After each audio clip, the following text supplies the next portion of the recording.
Juízes capítulo 3, daqui a pouco nós vamos ler.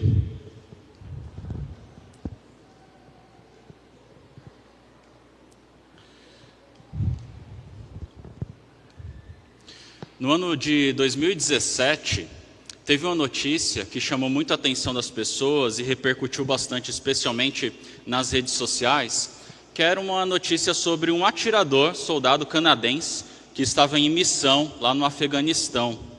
O que aconteceu é que ele acertou um tiro mortal na cabeça de um terrorista do Estado Islâmico e com isso ele impediu um bombardeio numa área civil. Além disso, já ser algo grande o suficiente, o que fez essa notícia repercutir especialmente foi a distância que ele deu o tiro, 3,5 km. Só para você ter uma ideia, isso é aproximadamente a distância entre a igreja e o Hospital São Lucas, ali próximo ao centro da cidade, ou entre a igreja e o shopping, o Ribeirão Shopping, tá, em linha reta. Estima-se que a bala demorou cerca de 40 segundos para atingir o alvo. E aí isso superou em muito o recorde mundial na época, que era de aproximadamente 2 quilômetros. E era interessante, quando essa notícia começou a repercutir nas redes sociais, era curioso ver os comentários. Tinha alguns comentários que eram assim: esse homem é um herói, ele deveria receber uma medalha, isso sim é um exemplo de soldado, que sirva de inspiração para os demais, precisamos de mais soldados habilidosos assim. Mas outros comentários eram mais do tipo: muito triste ver as pessoas celebrando e parabenizando um ser humano por matar um outro ser humano. Que mundo é esse que acha louvável um homem matar outro? E aí, o que você acha? Isso é um ato heróico ou é uma situação digna de lamento e vergonha? Geralmente as pessoas que se escandalizam em tratar esse feito como uma atitude heróica, normalmente tratam o homem que morreu como se fosse um pobre inocente, né, que estava ali parado, distraído, sem fazer nada, segurando um monte de bomba, mas sem fazer mal para ninguém até aquele momento. Eles esquecem que se tratava de um terrorista que já tinha matado muitas pessoas, sem nenhuma compaixão, sem nenhum diálogo, e que já estava a caminho de executar coisas ainda piores. Eles esquecem que a única linguagem que esses grupos entendem é a linguagem da guerra, onde ou você mata ou você morre na mão deles, não tem meio termo. Deixa eu dar um exemplo um pouquinho mais recente de algo assim. Há pouco mais de 3 anos, no final de 2021, nós vimos essa cena que o exército americano foi retirado do Afeganistão e com isso o Talibã ia retomar o poder lá. E provavelmente você viu aquelas imagens dos aviões americanos partindo com os soldados e a população invadiu o aeroporto e se segurava do lado de fora do avião e nós vimos pessoas caindo lá das alturas. Talvez uma das cenas mais chocantes e tristes daqueles dias. E aí naquela semana o Talibã chegou até o palácio do governo, que seria mais ou menos a nossa Brasília aqui. Ele encontrou tudo deserto, os escritórios todos abertos, tudo prontinho só para eles entrarem e começarem a governar novamente o país. E aí o antigo presidente do Afeganistão fez um vídeo explicando que ele tinha fugido do país e que ele não ia tentar resistir à tomada de poder. E aí, segundo ele, ele não iria resistir para, abre aspas, evitar um banho de sangue na nação. E com certeza a resistência derramaria o sangue de muita gente, porque não existe diálogo, não existe acordo econômico nesse cenário. Mas mesmo assim, muitos criticaram esse presidente, criticaram o povo afegão por não lutarem pela sua terra, não lutarem pela sua liberdade, não lutarem pela sua fé, não lutarem para proteger a dignidade das mulheres, que era um assunto especialmente preocupante para todos. Até porque o presidente pode até ter evitado um banho de sangue naquele dia, mas a verdade é que o sangue iria continuar sendo derramado, só que talvez numa velocidade menor. Esse é um bom exemplo de um governo cruel, um governo opressor que só entende a linguagem da guerra. Ou você mata, ou você morre nas mãos deles. Ou você se rende e aceita uma opressão cruel para o resto da vida, ou vai para a luta em que muito sangue pode ser derramado. E, irmãos, tudo isso é realmente triste. Isso não é normal. Guerras e morte só existem por causa do pecado. No mundo perfeito não haveria guerras. Então, é claro que ninguém deveria se alegrar com guerras, morte, maldade, ganância, sede pelo poder. Nada disso é agradável. Mas, ao mesmo tempo, diante de uma realidade de um mundo caído no pecado que nós vivemos, quando surge alguém que se levanta, arrisca sua própria vida para lutar contra esses grupos tirânicos e é bem sucedido, como fez aquele soldado canadense, nós não podemos deixar de reconhecer que isso é um ato louvável, é um ato heróico e exemplar. Aquele soldado salvou muitas vidas inocentes e poderia ter morrido no processo. E por que eu quero destacar isso? Porque o texto que a gente vai ler hoje conta de um período muito conturbado, como a gente já tem visto nos outros estudos, de muitas guerras, grupos querendo dominar sobre outros. E essas histórias estão na Bíblia para nos edificar, para nos mostrar como viver a vontade de Deus hoje. Mas nem sempre essas histórias, por mais que elas sejam para nos edificar, vão ser histórias bonitas, com anjos e flores para todo lado. Um exemplo disso é uma história famosa, Davi e Golias. Essa é uma história de fé, que mostra um ato heróico de Davi, mas também é uma história bem violenta, não é? Que às vezes a gente ameniza quando conta para as crianças, né? A gente fala que Davi pegou a pedrinha, girou e tum na cabeça do gigante, ele caiu e pronto. Mas não é só isso, né? Como que continua a história? Depois ele vai lá, pega a própria espada de Golias e corta a sua cabeça. Você consegue imaginar o pequeno Davizinho levantando uma cabeça cheia de sangue, um exército fugindo e o outro comemorando? É uma história de fé, uma história que nos ensina coisas, mas também é uma história de violência.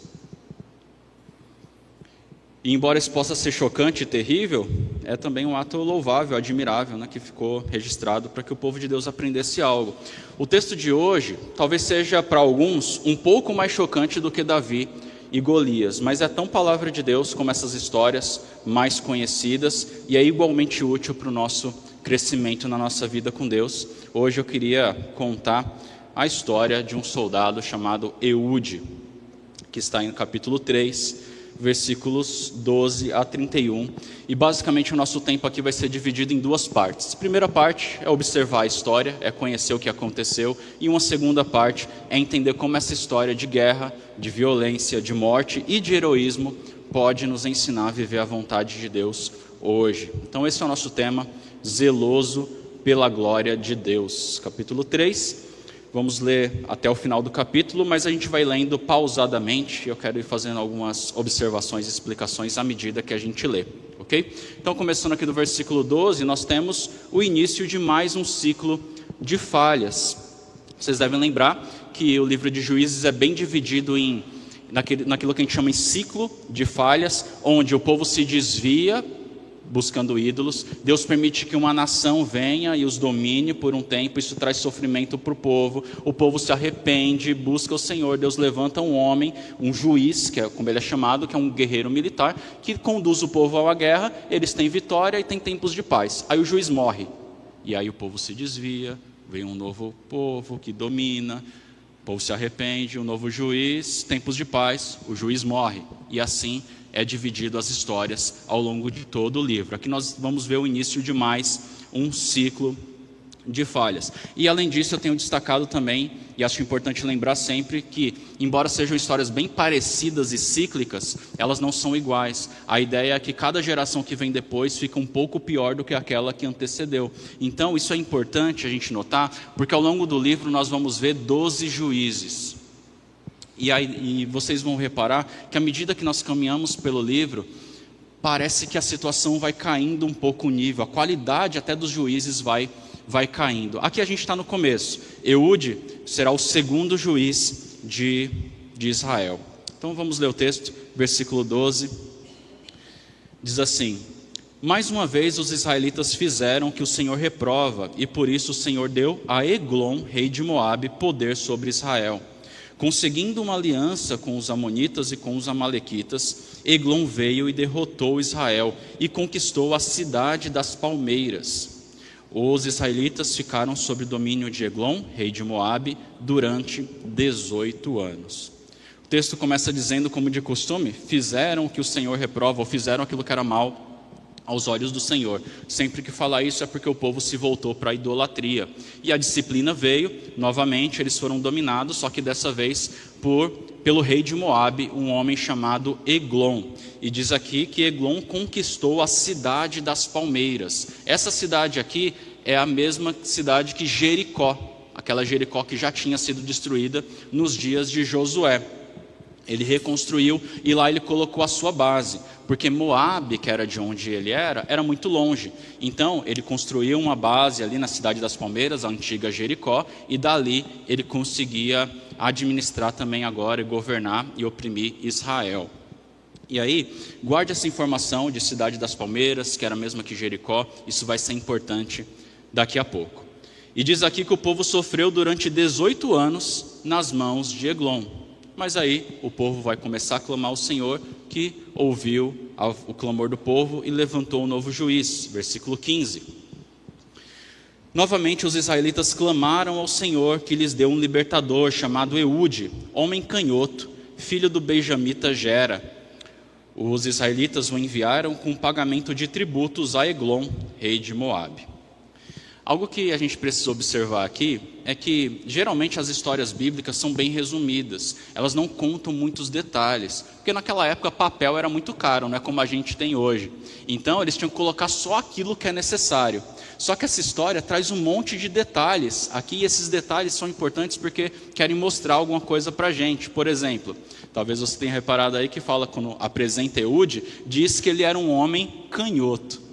Tanta coisa que poderia ser dito a respeito do cara, vai falar que ele era canhoto. Por que isso? Porque na cultura antiga, a mão direita era um símbolo de poder e de habilidade. Tanto é que tem alguns salmos que, nas traduções mais antigas, diz assim: o Senhor me sustenta com sua destra, seu braço direito, sua destra fiel. A própria expressão braço direito mostra um pouco dessa visão. Então os guerreiros da época, todos eles costumavam ser destros. Ser canhoto impedia o homem naquela cultura de manusear uma espada igual os outros faziam, porque ele não tinha habilidade para isso. Ele não era excluído da guerra, ele podia participar, mas geralmente a arma que ele ia usar era algo parecido com um estilingue, alguma coisa assim. Alguns acreditam até que Eude era um deficiente físico, que ele era canhoto no sentido que ele tinha algum problema no braço direito. Depois eu explico por que essas pessoas acham isso, mas não tem como a gente ter certeza total, não está tão claro no texto. E aí tem uma certa ironia aqui na apresentação de Eude, porque depois de dizer que ele era canhoto, fala que ele era filho de Benjamim. E Benjamim literalmente significa filho da minha mão direita. Eude estava todo errado mesmo aqui. E diz aqui que ele foi junto com algumas pessoas levar impostos, ele foi pagar os tributos ao rei de Moabe, algo que Israel tinha que fazer constantemente. Daqui a pouco a gente vai ver que ele foi num grupo, ele não foi sozinho. Bom, aí nós chegamos a algumas informações sobre o plano de Eude. E não passou aqui? Agora acho que vai. E aí repare na quantidade de detalhes que tem aqui, versículo 16 a 18. Eude havia feito uma espada de 2 gumes, de 45 centímetros de comprimento, e tinha amarrado na coxa direita, debaixo da roupa. Ele entregou o tributo a Eglon, rei de Moabe, homem muito gordo. Em seguida, Eude mandou embora os carregadores. Olha o que está acontecendo. Eude fez uma espada de aproximadamente 45 centímetros, isso é mais ou menos o tamanho que o comprimento da ponta do meu cotovelo até o meu punho, e ele escondeu na coxa direita. Por quê? Porque geralmente se carregava do outro lado para que a pessoa pudesse fazer esse movimento tirando a espada. Mas como ele era canhoto, ele guardou do outro lado, escondeu, e isso era totalmente fora do normal. Ninguém ia perceber que tinha uma espada escondida ali. E lá ele vai até o rei para pagar o imposto. Eu acho que já dá para saber qual que é o plano de Eude aqui, né? E aí diz que os carregadores foram dispensados. Então perceba que Eude não foi sozinho, tinha um grupo com ele, porque esses tributos aqui provavelmente não eram uma sacolinha de dinheiro, mas eram cargas de alimento, talvez frutas, verduras, trigo, grãos, carne de animais, talvez roupas. Então era um carregamento de coisas que Israel produzia, mas eles tinham que levar para o rei que os dominava, para Eglon. E aí, seja lá o que Eude tinha em mente aqui, ele não executa o plano nesse momento. Ele dispensa os carregadores, mas o texto vai dizer que ele vai embora com esses carregadores também. É no versículo 19 que a gente começa a ver, se puder passar aí por favor, aqui está falhando. A execução do plano dele, versículo 19 em diante diz assim: junto aos ídolos que estão perto de Gilgal, ele voltou e disse: tenho uma mensagem secreta para ti, ó rei. O rei respondeu: calado. E todos os seus auxiliares saíram de sua presença. Eude aproximou-se do rei, que estava sentado sozinho na sala superior do palácio de verão, e repetiu: tenho uma mensagem de Deus para ti. Eu queria chamar a atenção para o versículo 19, porque ele traz uma informação aqui que é bem significativa nessa história. Ele vai falar assim: junto aos ídolos que estão perto de Gilgal, Eude voltou e disse: tenho uma mensagem secreta para ti. Gilgal era uma cidade que ficava a 4 quilômetros de distância da cidade das Palmeiras aqui. Então houve um tempo, ele entregou os impostos, ele saiu com o grupo, ele andou cerca de 4 quilômetros até chegar na entrada dessa cidade. E lá fala que havia ídolos, imagens de esculturas na entrada da cidade. E olha só, o caminho de Eude de volta para casa era um caminho longo, mas de todo o caminho só cita esse ponto em que ele parou, ele viu esses ídolos e ele decidiu voltar. E olha só, irmãos, às vezes a menção de um nome, de uma cidade na história bíblica, especialmente no Antigo Testamento, não é só para nos dar uma informação geográfica da localização ali, mas é para despertar algo importante no coração dos leitores. Infelizmente hoje, por causa da distância cultural, da época que nós vivemos, isso acaba se perdendo um pouco. Mas deixa eu dar um exemplo aqui de como que isso acontece geralmente. Como muitos de vocês sabem, até pouco tempo atrás, a minha família morava no interior de Pernambuco, numa cidade próxima a Recife. A gente servia como missionários lá nessa cidade. E lá nessa pequena cidade que a gente morava, tinha algo característico do sistema de saúde, que eu acho que é bem comum em várias cidades, que os postos de saúde oferecem algumas especialidades médicas. Você pode passar sempre com um médico lá, mas cada morador precisa procurar a sua região, porque o posto que atende só atende as pessoas daquela região, cada pessoa tem a sua região determinada, e assim você faz o acompanhamento. Ok, eu estava numa época fazendo um acompanhamento médico lá, e tinha que ir com frequência ao posto de saúde da minha região. Mas houve um momento em que a prefeitura decidiu fazer uma mudança, e eles criaram um local central, um prédio grande, muito melhor estruturado, e todos os médicos da cidade agora iriam se concentrar ali, e as pessoas tinham que ir até esse local central. Cada um ia ser atendido pelo mesmo médico que estava sendo atendido, mas agora naquela região central. E aí um dia chegou a minha consulta e eu fui lá. Estava cheio o local, procurei um lugar para sentar, achei um local do lado de um senhor já idoso, cara de cansado. Ele estava com o braço imobilizado, enfaixado, um bonezinho velho, uma camisa social presa por apenas um botão, e olhando assim fixamente para a parede com cara de poucos amigos. Eu sentei do lado dele e falei: bom dia. Eu não recebi resposta, eu não ouvi. Ele estava de máscara, na época da pandemia, talvez eu não tenha ouvido, mas percebi que ele não estava para muita conversa. Então eu falei: vou ficar na minha. Peguei um livro e fiquei lendo ali enquanto eu esperava. E o tempo foi passando, as pessoas foram sendo chamadas, e nem o senhor, nem eu éramos chamados pelos nossos respectivos médicos. Uma enfermeira passou, achou estranho isso, ver que só estava ficando a gente ali, e aí ela perguntou para aquele senhor: qual que era a região que o senhor era atendido? E aí ele falou o nome do bairro dele. Aí ela virou para mim e fez a mesma pergunta: e você, qual que era a sua região? Aí eu falei: Mussurepe. Quando eu falei Mussurepe, aquele senhor que estava 1 hora parado, olhando fixo para a parede, olhou para mim e ficou olhando. Eu percebi meio de canto, fingi naturalidade, comecei a verificar saídas de emergência só por precaução. E aquele homem falou assim: você é de Mussurepe? Eu olhei e falei: talvez. E aí ele começou a falar assim: rapaz, eu vivi metade da minha vida lá. Meu primeiro emprego foi lá, foi naquela usina que hoje já nem existe mais. E eu conheci minha esposa lá, e eu tinha uma moto, eu ia para cima e para baixo, eu conheci o prefeito. E ele falou, 30 anos da vida dele foram morados naquela região que eu morava. Ele começou a me contar toda a história da vida dele, até o acidente que ele sofreu e por que ele estava ali com o braço enfaixado. Ou seja, do nada, eu fiz um amigo. E a única coisa que eu tive que falar foi uma palavra: Mussurep. Para você, essa palavra provavelmente não significa nada, mas para aquele senhor que estava lá 1 hora esperando na fila, fez ele despertar memórias muito preciosas no coração dele, que estavam guardadas lá há tantos anos, a ponto dele começar a conversar com um estranho. Talvez isso aconteça com você quando se fala o nome de uma outra cidade, de uma outra região, e você tem memórias especiais. Irmãos, para os israelitas não era diferente, isso acontecia também.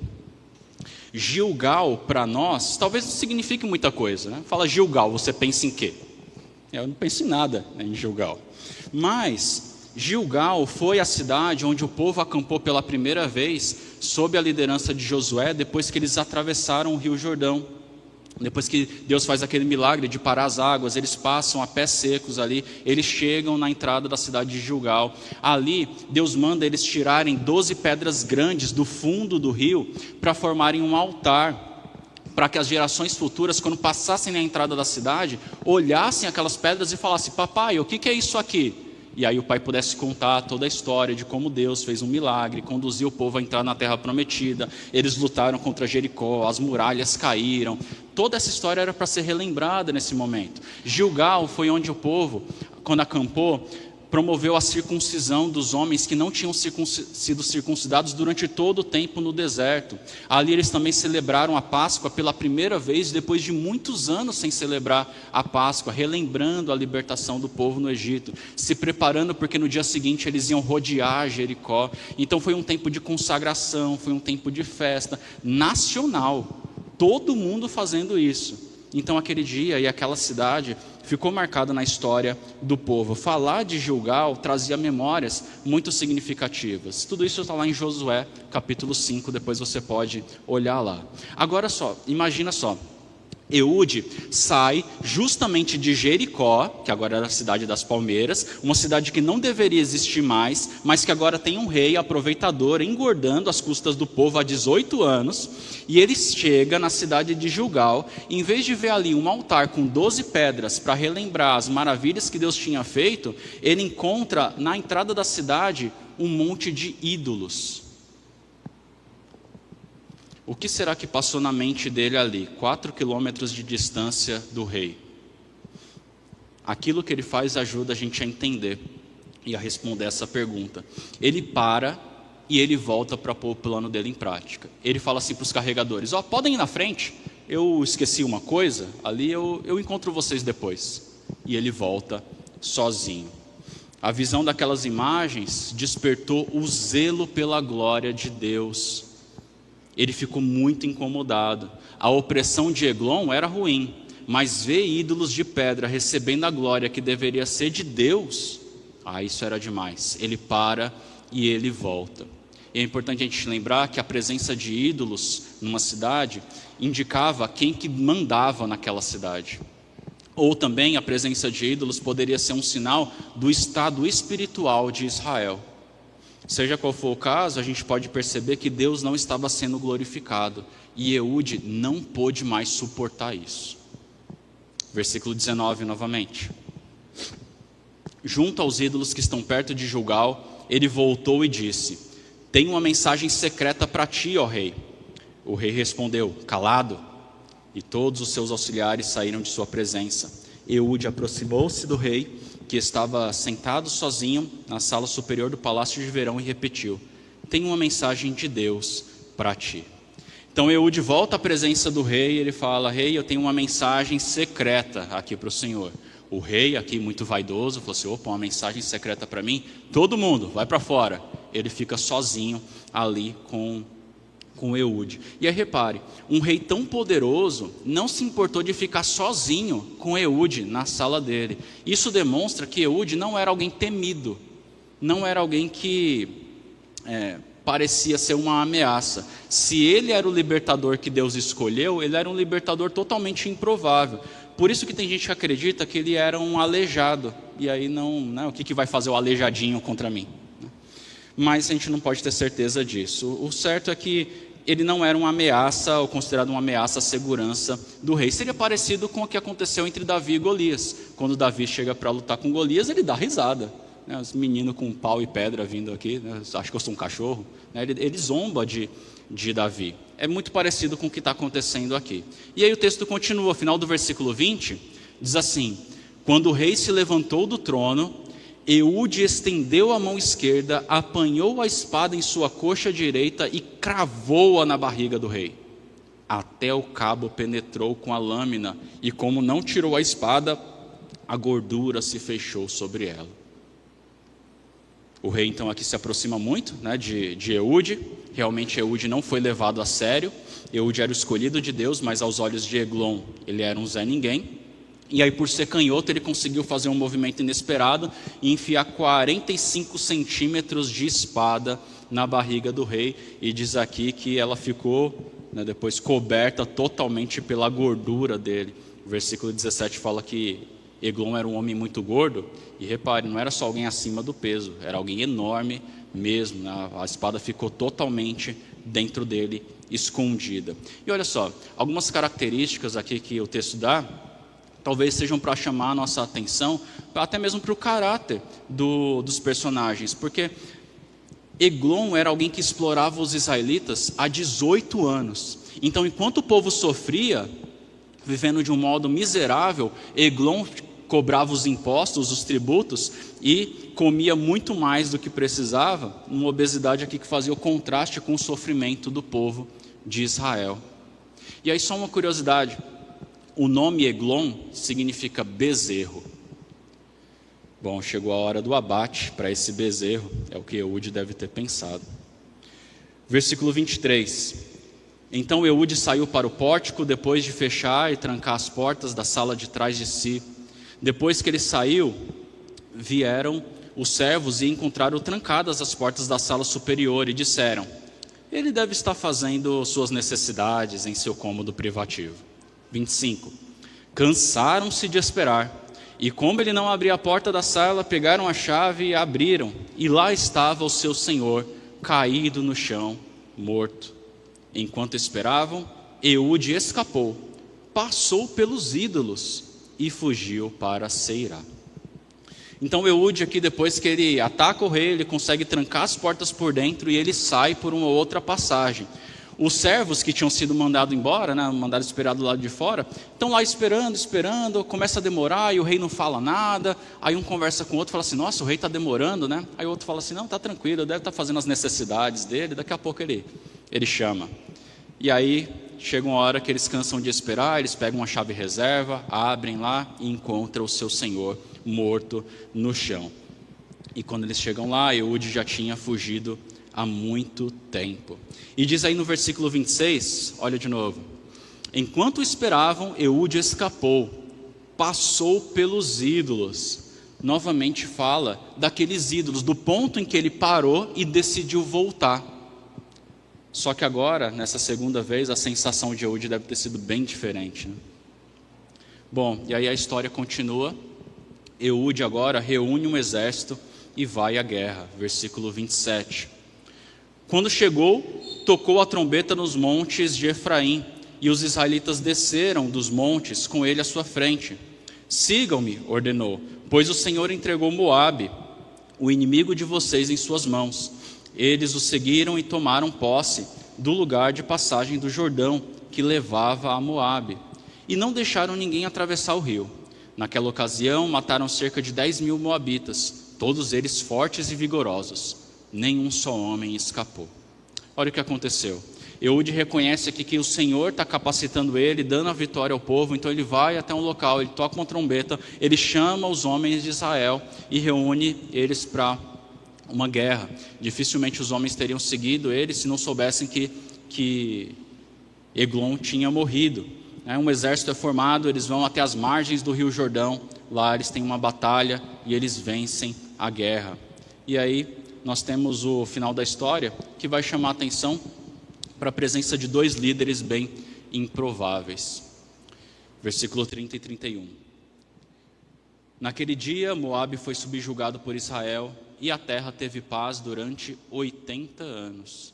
Depois de Eude veio Sangar, filho de Anate, que matou 600 filisteus com uma aguilhada de bois. Ele também libertou Israel. Então nós vemos aqui 80 anos de paz, e nós vemos aqui também um outro juiz que é mencionado, chamado Sangar. Ele nós só temos um versículo falando praticamente, e é alguém surpreendente também, porque é alguém que cuidava de bois, e ele tem aqui o que é chamado de uma aguilhada de bois, uma espécie de uma vara de madeira com uma ponta de ferro, que era usada para tocar o gado, e com essa ferramenta ele vence 600 filisteus, provavelmente não de uma vez, mas ele vai protegendo Israel, e um total de 600 filisteus são vencidos por ele. Irmãos, essa história está registrada aqui para nos ensinar algo sobre a vontade de Deus. Mas qual o tipo de reflexão que uma história como essa deveria nos trazer? Será que todos nós deveríamos andar com a faca escondida na roupa e sair resolvendo nossos problemas por aí? Não, a gente tem que entender que tanto no Antigo como no Novo Testamento, só as autoridades militares são autorizadas por Deus para guerrear.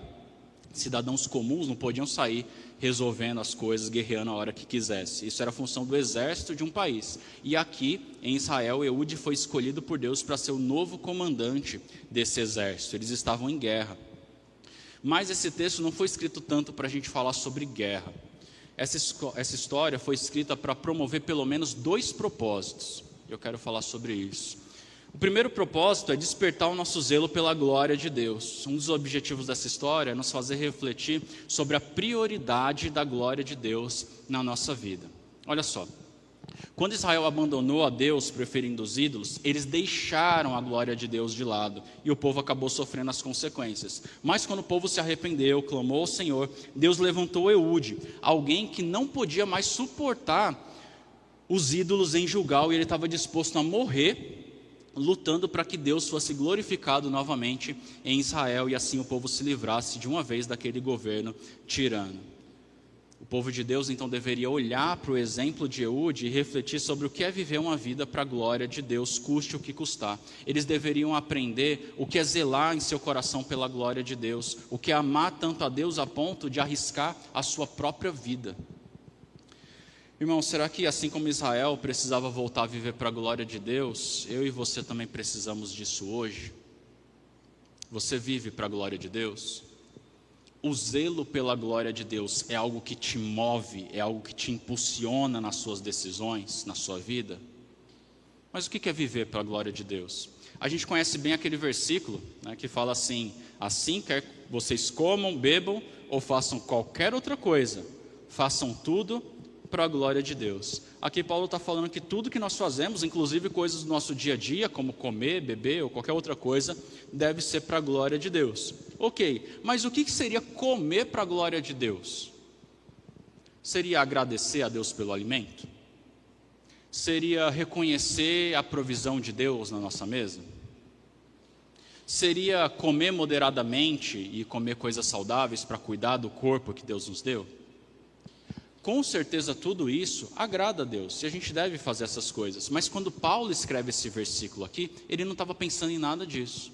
O que estava acontecendo ali, depois você pode ler o capítulo todo, Paulo estava lidando com um problema de polêmica sobre se o crente pode ou não comer certos tipos de carne, porque tem carne que o açougueiro, que a idólatra consagrou ao ídolo, então como assim você vai comprar lá, você vai comer, o outro vai ser influenciado, enquanto isso o outro está se escandalizando, e aí Paulo vai falar assim, olha, o que é o ídolo? O ídolo não é nada. Foi consagrado ao ídolo. Foi consagrado a nada então.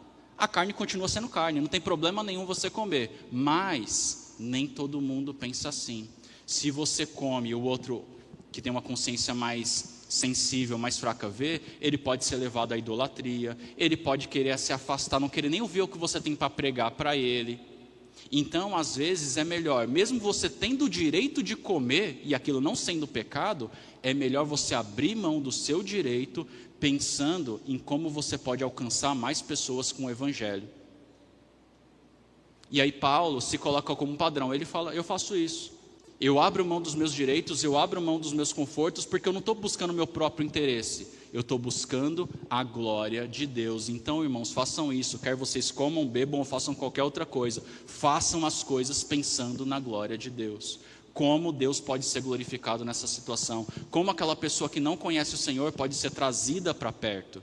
Se tem alguma coisa que eu até posso fazer, mas vai afastar aquela pessoa, eu abro mão. Eu não estou vivendo pensando no meu interesse. Eu estou vivendo pensando na glória de Deus. Isso é comer, beber e fazer qualquer outra coisa para a glória de Deus. É aquilo que nos motiva, é porque fazemos aquilo que fazemos. É viver sendo movido pelo desejo que o nome de Deus seja mais conhecido, mais louvado, mais glorificado na vida de mais pessoas. Eude é um exemplo disso. Alguém que estava disposto a perder a vida para lutar para que Deus voltasse a ser glorificado em Israel. Então, novamente, irmão, você vive para a glória de Deus? O zelo pela glória de Deus é algo que move a sua vida? E aí, pensando nisso, eu queria citar 3 formas, exemplos que a gente pode viver sendo movido pelo zelo da glória de Deus. Não são as únicas 3 formas, mas são possibilidades. A primeira, se posicione diante dos ataques à nossa fé. A gente vive numa geração que defende o discurso do politicamente correto. É proibido você dizer que alguém está errado. É proibido você dizer que existe apenas uma verdade. É proibido você dizer que Jesus é o único caminho, porque isso ofende as pessoas e não se pode mais fazer ninguém se sentir ofendido. Então muitos cristãos têm cedido a esse sistema opressor e abaixado a sua cabeça, deixado de se posicionar. Então, por exemplo, sabe aqueles colegas do seu trabalho ou da faculdade que vivem debochando do Evangelho? Ridicularizam os crentes como se fôssemos bobos, zombam do nome de Deus, riem de Jesus. Irmão, isso te incomoda? Ou você ri junto para não ficar mal com eles? Você se posiciona ou você fica indiferente? Irmão, até quando você vai ver o nome de Deus ser ridicularizado e não vai fazer nada? E eu não estou falando de violência aqui, tá? Eu estou falando de se posicionar. Até quando você vai preferir agradar uma galera que está morta no pecado, em vez de agradar aquele que te amou, que te perdoou e que te deu a vida eterna? Ah, Yuri, mas é difícil, eu não sei o que dizer. Eu entendo, às vezes eu também não sei o que dizer. Tem situações que são difíceis mesmo. Mas então se prepare, busque ajuda, faça um plano, mas não deixe o zelo pela glória de Deus esfriar. Não ceda à opressão desse sistema mundano que quer nos calar. E olha, isso não significa agir no impulso, tá? Sair falando um monte de coisa sem pensar ou só por falar. Eude tinha um plano, que ele se preparou para aquele momento. Então se prepare, planeje, estude. O que você não pode ser é indiferente. O que você não pode ser é covarde, egoísta. O que você não pode ser é alguém que vive mais para agradar os outros do que para agradar a Deus. Essa é a primeira forma, se posicionar diante dos ataques da nossa fé. Segundo lugar, pregue o Evangelho com coragem. Sabe aquele seu familiar ou aquele amigo que não é crente? Você tem buscado e orado por oportunidades para falar para essas pessoas? Ah, Yuri, mas meus parentes são muito difíceis. Eu já tentei, já até convidei para algumas programações da igreja, mas se eu falar do Evangelho vai virar uma grande briga. Ou, se eu falar com esses amigos eu vou acabar perdendo a amizade. E de fato, tem situações que são muito delicadas mesmo, você precisa pedir muita sabedoria a Deus para saber como se posicionar. Mas por favor, irmão, seja sincero com você mesmo. Será que na verdade você não tem evitado falar do Evangelho porque você está mais preocupado com a sua imagem e o seu bem-estar? Seja honesto. Será que você tem evitado o desgaste pessoal, comentários maldosos que podem fazer sobre você depois? É isso? Porque se for isso, você não está vivendo para a glória de Deus, pelo menos não nessa área da sua vida. você está pensando só em você mesmo. Ah, mas eu não sei como fazer, eu quero de verdade, mas eu não sei. Então procure alguém que saiba, peça ajuda, peça conselhos. Você tem muitas pessoas ao seu redor que podem te ajudar, pessoas que talvez passem pela mesma situação que você está passando. Mas tome a iniciativa. O que você não pode é ficar acomodado, viver a sua vida normalmente, correndo atrás do vento, em vez de viver para a glória daquele que te salvou, que te amou, que te chama de filho. Tem uma terceira forma, e essa aqui é especial, uma reflexão especial para os pais. Crie seus filhos para a glória de Deus. Pais, vocês têm criado seus filhos movidos pelo zelo da glória de Deus? Todo pai tem sonho, tem desejo para os seus filhos, e geralmente os pais estão dispostos a investir nos filhos, pensando no futuro melhor para eles. Eu imagino que todos os que têm filhos aqui poderiam contar de inúmeras vezes que se privaram de coisas para o bem dos seus filhos, para benefício deles. Isso é muito bom, isso é uma demonstração de amor. Agora, existem pais que criam seus filhos muito mais motivados por desejos terrenos do que pela glória de Deus. Querem que seus filhos cheguem onde eles não chegaram, querem dar a melhor educação possível, querem que seus filhos tenham os melhores empregos e por aí vai. Investem pesado nisso, seu tempo, seu dinheiro, abrem mão de muita coisa por isso, cobram seus filhos disso, mas sequer perguntam se o filho está fazendo devocional. Existem pais dispostos a pagar rios de dinheiro em cursinho pré-vestibular, mas na hora que o filho pede para ir no acampamento da igreja, aí não tem dinheiro.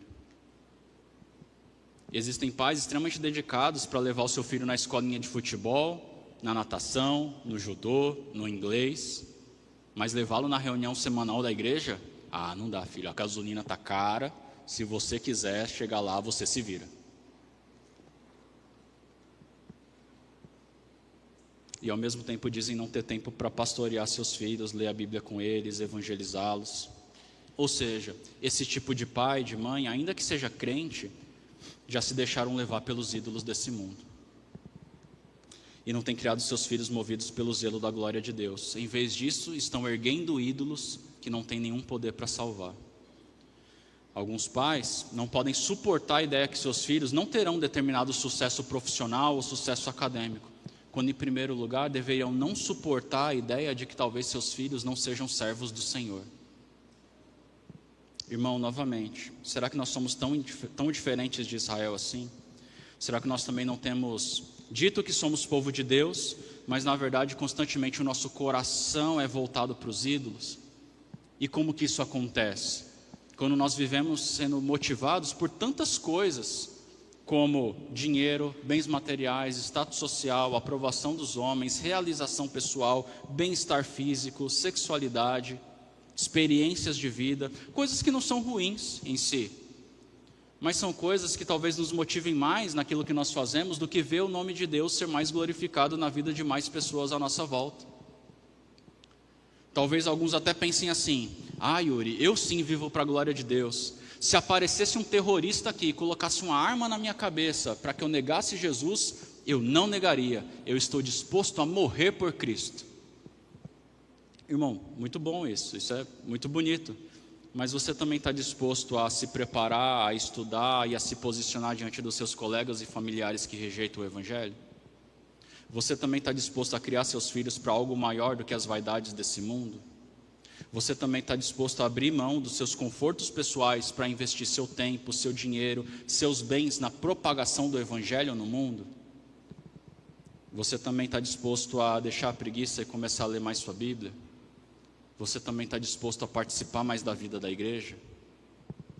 Porque hoje, irmão, não há necessidade de nenhum de nós morrer para a glória de Deus. Mas hoje, há necessidade do povo de Deus viver e viver intensamente para a glória de Deus. Esse é o nosso chamado. Mas sabe por que é tão difícil viver assim? Porque desde que nós nascemos, existe um ídolo que seduz o nosso coração e nos tira esse desejo de viver para o Senhor. O nome desse ídolo é ego. Ego. O nosso coração tende a olhar muito mais para si do que para qualquer outra coisa. Mas, pela graça de Deus, pela obra de Cristo na cruz, nós recebemos poder para mortificar esse ego e passar a viver para algo muito maior que nós. Então, irmão, se nós estamos em Cristo, nós podemos, com a ajuda dele, vencer essa guerra a cada dia e vivemos mais para a glória de Deus. Então, se você tem tropeçado, não desanime por causa dos seus tropeços. Peça ajuda ao Senhor. Israel clamou a Deus e Deus enviou um libertador. No nosso caso, o libertador já veio e ele já nos deu um novo coração para a gente servir a Deus, porque sozinho a gente não consegue se libertar de ídolo nenhum. Então esse é o primeiro propósito dessa história aqui, despertar o nosso zelo pela glória de Deus. E aqui estão algumas sugestões de como você pode pensar sobre isso na sua vida e algumas decisões que você pode tomar. Mas tem um segundo propósito que eu queria mencionar e fazer um breve comentário. Essa história também está aqui para nos lembrar que Deus geralmente escolhe usar os mais improváveis. Talvez você olhe para esse grande chamado que a gente falou até agora, né? Viver para a glória de Deus. E aí você pensa, mas eu sou só uma pessoa comum, eu não tenho tantos dons, tantas habilidades, tanta inteligência como aquelas pessoas que eu conheço, que eu admiro. Eu sou tímido, eu me atrapalho na hora de falar. Eu me sinto um pai e uma mãe tão incapaz. Eu sou tão cheio de limitações. E olha só, tudo isso pode ser verdade mesmo. Talvez você tenha razão na forma como você está se avaliando. Mas a questão é, quem disse que isso é um impedimento para Deus? Na verdade, ao longo da Bíblia, a gente vê que Deus geralmente gosta de usar os mais fracos para mostrar que tudo aquilo que é feito de bom, na verdade não é por causa das pessoas que Ele usou, mas é por causa do poder dEle na vida dessas pessoas. Veja Eude, alguém que não era levado a sério. O rei falou assim, vamos, chega perto aqui, pode ir todo mundo embora. Ele não se importava. Veja o outro, que só tem um versículo falando dele, um boiadeiro chamado Sangar. Por que ele é citado logo após Eude? Porque ele também é um líder altamente improvável. Quem esperaria que Deus usaria aquela pessoa? Esses eram homens cheios de limitações, mas eram homens que zelavam pela glória de Deus. Eles não podiam ficar sem fazer nada, olhando para si mesmos. O que essa história nos ensina, irmãos, é que nós jamais deveríamos desanimar ou nos sentirmos inúteis por não termos certas características que nós vemos outros servos de Deus que têm. Então não fique se comparando com os outros. Ame a Deus e viva intensamente para Deus, aonde o Senhor lhe colocar e com aquilo que Ele colocar nas suas mãos. Então essas são duas lições que nós podemos aprender com a história de Eude. Despertar o nosso zelo pela glória de Deus e nos lembrar que Deus geralmente escolhe usar os mais improváveis. E aí, para a gente concluir, irmãos, tudo isso que eu estou compartilhando aqui com vocês, pessoalmente, é um grande desafio. Quantas vezes eu percebo que eu estou muito mais preocupado com a minha imagem, com o meu conforto, com o meu nome. E por isso eu peço a Deus que me ajude a matar esse egoísmo em mim, esse desejo exagerado por coisas passageiras. Que Ele me ajude a me alegrar com o fato de poder trabalhar para que o nome dEle seja conhecido, o nome dEle seja glorificado. Eu oro para que Deus coloque no meu coração um santo incômodo, que não me permite ficar sem fazer nada, enquanto tantos zombam do nome de Deus, ou simplesmente não o conhecem. Eu oro para que eu viva e trabalhe realmente para a glória de Deus, que Ele seja conhecido, que Ele seja adorado. Você já imaginou uma igreja onde cada membro, cada família tem um coração forte, um desejo forte, voltado para o nome de Deus, para que o nome de Deus seja exaltado, seja mais glorificado, mais conhecido no mundo? Que ninguém consegue sossegar o coração e simplesmente viver sua rotina? Pessoas que têm um santo incômodo, pessoas dispostas a doarem suas vidas por algo maior do que elas, pessoas que não olham para suas limitações, mas creem no que Deus pode fazer por meio delas e apesar delas. Pessoas que talvez nunca serão chamadas de heróis, nem receberão uma medalha, mas que receberão a sua recompensa no encontro com o Senhor. Já imaginou como seria isso? Você quer fazer parte disso? Vamos orar, então pedir que o Senhor nos ajude a viver para a sua glória, e se for preciso que Ele chacoalhe o nosso coração para nos tirar de uma dormência ou de uma indiferença. Amém? Tem um tempo de oração agora, fale com o Senhor.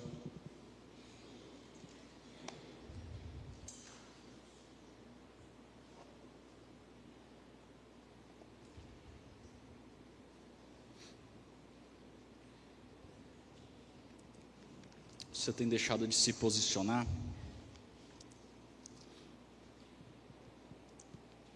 Você se empolga com tantas coisas passageiras, mas deixa de buscar a glória de Deus?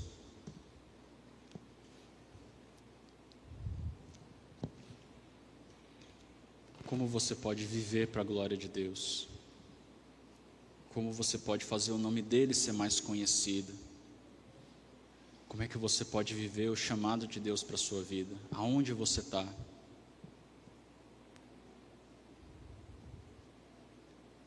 Senhor nosso Deus, esteja com o teu povo, esteja conosco, Senhor.